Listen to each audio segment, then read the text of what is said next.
முட்டை குழம்பு தான் எப்படி பண்ணலான்னு பார்க்க போறோம். இது ஆப்பம், இடியாப்பம், சப்பாத்திக்கு ரொம்பவே நல்ல காம்பினேஷனா இருக்கும். அது மாதிரி 5லேருந்து 6 பேர் தாராளமா இத ஊத்தி சாப்பிடலாம். தேங்காய் அரைச்சு விட்டு தான் குழம்பு பண்ண போறோம். வாங்க எப்படி பண்ணலான்னு பார்க்கலாம். ஃபர்ஸ்ட் இதுக்கு ஒரு மசாலா அரைச்சிடலாம். அதுக்கு 1/2 கப் தேங்காய், 1/2 ஸ்பூன் சோம்பு, 4லேருந்து 5 முந்திரி பருப்பு போட்டு நல்லா பேஸ்ட்டா அரைச்சு எடுத்துக்கோங்க. கடாயில 2 ஸ்பூன் ஆயில் விட்டு பட்டை, ஏலக்காய், கிராம்பு, கல்பாசி, பிரிஞ்சி இலை எல்லாம் சேர்த்துக்கலாம். இது கூடவே கட் பண்ணி வச்சிருக்க 2 வெங்காயம் ஆட் பண்ணிக்கலாம்.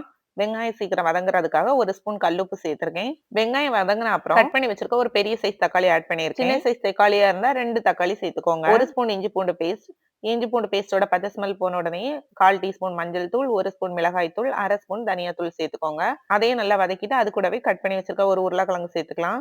சேர்த்துட்டு மசாலாவோட பச்சை ஸ்மெல் போன உடனே நமக்கு தேவையான அளவு தண்ணி ஊத்திக்கோங்க. நமக்கு குழம்பு என்ன கன்சிஸ்டன்சி வேணுமோ அந்த அளவு தண்ணி ஊத்திக்கலாம். அது கூடவே அரைச்சு வச்ச மசாலாவையும் சேர்த்துக்கலாம்.